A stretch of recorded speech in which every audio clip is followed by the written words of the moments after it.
Why I hate Indeed. That's probably a little bit strong. I wouldn't say I hate Indeed, I would say I dislike it with intent. I think what Indeed has done is it's made it far too easy to apply for jobs, and therefore people apply for jobs that they're either not qualified for, can't do, don't necessarily fit the role, but I guess most importantly, they don't read what the actual job is. I see so many applicants that just could not do the role or have not read what the role is and all the details around it. It's just a monstrous waste of everybody's time. And the reason that happens is because it's just so easy to apply for a job now on Indeed. Let me take a step back. The job market is, I would say, incredibly challenging. Unemployment in the UK is at an absolute monstrous high. It is catastrophically unacceptable, I would say, if those words go together, that the government have allowed it to get to that stage. And I totally understand and I totally appreciate how difficult it is for people. And there's lots of really horror stories, I would say, out there of people losing homes, and people losing cars, and people using all their savings and stuff like that, because they haven't got a job, they can't pay their bills. So it is an absolute mess out there. So I do get all of that. And as an employer, I understand that and I see it every single day. What I would say though is that Indeed has made this, I think, more challenging for both parties, both employer and employee, in an attempt to make it easier. And it won't just be them. I pick on them because it's the biggest platform, it's the one that we use. We put out recently a marketing manager role. It was a £40,000 to £45,000 role, 5 days a week, 37.5 hours. We've got a really solid JD, we've got a really solid application process, and we had 181 people apply. And out of that, there was about 130 that just were not qualified to do the job at all. And I don't mean even people that we don't think could do it, just could not do it. A lot of which have not even got any experience in marketing. Now, if we rewind back to the old days, you would never have applied for a job like that unless you're already in the industry. But what Indeed does, it gives you the ability just to click apply, apply, apply, apply. So if you're looking for a role, and you've already uploaded your CV and you've used some keywords like, well, yeah, I've done some social media posts on my Facebook, therefore I understand about marketing. And all of a sudden it will start throwing you marketing jobs that you can apply for, and you see, £40,000 a year, work in a prison, that sounds cool, click, apply. But it's a huge waste of time, because it's a massive waste of time for us, because we have to go through the applications, and therefore it makes it a lot harder because we're having to sift through all these applications that wouldn't even do the role.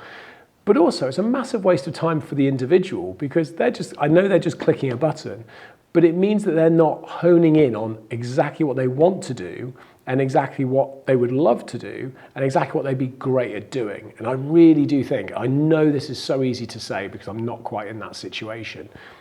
If you hone in on the jobs that you want, you're going to get a much better result than you are just by spray and pray, effectively, because that's what you're doing. It's just casting out such a massive wide net and hoping you catch something, as opposed to using the right bait and catching the right fish. What I do think it does do well though is the process. It does automate the process for an employer specifically really nicely. So I can set up all the automations and the journeys. I can obviously cross-filter stuff out, so I can say unless you've got a driving license, you don't qualify.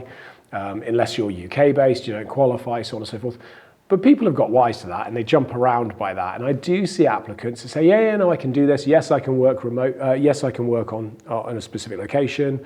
Or yes, I've got a driver's license. Or yes, I'm UK based. Or yes, I have this qualification. As you get through the process, you find out that's not true. And I think we've all been guilty of doing that, of saying that we can do certain things that we probably can't to get our foot in the door. And that's maybe okay, maybe not. But ultimately, when it comes down to marketing, if you say to somebody, yeah, I know SEO, and we do the interview and we speak to you about marketing SEO, and very quickly it becomes apparent you haven't got a clue about SEO, our position is, I'm really sorry, but you're clearly not qualified enough to do this job, or you don't have the experience to do this job, and we'll finish the interview there and then. And it just becomes a huge waste of everyone's time. What has happened is that the journey of applying for jobs is completely changed. I would say it's the same with dating, which I'm not sure because I don't do it. But I would say it's the same with things like all the dating apps have become far easier just to click or swipe rather than actually go and spend the time getting to know somebody, meeting somebody and building that rapport and that relationship. I think in the job market, it's become far too easy just to click. And actually, the best people I've spoken to have been the ones that have communicated with me, I guess, directly through an indirect route. So I've had quite a few people that have messaged me on LinkedIn. I've had people that have sourced out our company email address and come through the contact forms. I've had people that have rung up into the visitor centres and asked to speak to me and stuff like that. I've had a lot of people that ping me through socials, and they're dropping me messages about why they'd like to work for Cove Group, where they think they can bring value, and how they think they can help improve the organisation. And the ones that really are magic, like I really, really pay attention to, are the ones that go, hey, I've noticed this on your website and it's good. I wonder if it could be better, or I wonder if we did this and applied this, whether this would be the impact. And what they're doing therefore is presenting me with a potential, not a problem, but a way of doing it better and showing me the way to do it and the potential outcomes and the benefits. And suddenly it makes me go, that person really understands the journey. And those are the ones that are doing far better at getting jobs with us than the ones that are just clicking. I keep coming back to it. I just think that the way the world has turned is it is now more of a case of it's so hard to get a job, apply for everything, just to try and get a job, so therefore you can pay your bills. The challenge with that is you end up in a job that you don't really want to do just so you can pay your bills, and then you don't enjoy it, and then life is a bit shit because you don't enjoy your job, and then you're stuck. You have to do it because you have to get paid, and you can't move into where you want to be because you have to work in this job, and you can't necessarily get the experience somewhere else because you're stuck in this job. So it becomes really, really tricky. I'm not sure that's Indeed's fault. I think me saying I hate Indeed is a bit unfair. I think the government are responsible here, and I think they've got a lot to answer for. And I'm saying this a lot at the moment. In the last few days, I've been saying a lot of videos, the government are responsible here, and they are. Fundamentally, they make the decisions. I did a video on this recently. We are employing less people. When people leave, we are not necessarily replacing them. We are not bringing in the same volume of employees that we've had previously. We are running our businesses with less people. We are having to push for more efficiency, absolutely. We're having to find new ways of doing things. Technology is helping with that. AI is definitely speeding that up for us.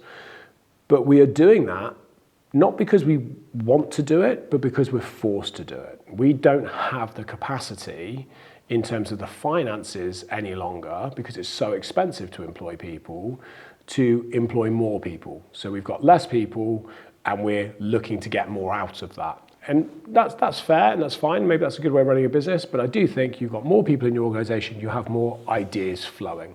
I just think the market's changed massively. I kind of find that a lot of companies, until recently us included, are still doing recruitment in the same way that we used to do it 10 years ago. And that's why I don't think it works. And I see a disparity, a big difference between employees, potential employees and employers. And I see that happening quite regularly on socials. And one of the reasons that's happening is because employers are still recruiting in the same way as they were 10 years ago, but the way that people apply for jobs has completely changed. And the employers haven't necessarily caught up. It's taken us years. I've only just, think in the last couple of months, caught up. And what I did was I spent a lot of time looking at how people recruit, but also how people apply. And I built our process around necessarily the application method rather than how I want people to do it. So I've accepted this is the model that people do. And now we have this sift process that gets rid of all of the people that couldn't do the role very, very quickly. And then we have another sift process that drills that down. And then we have our phone interviews. And our phone interviews have become so key. They're really tight. They are not allowed to be longer than 8 minutes. They're some very, very key questions.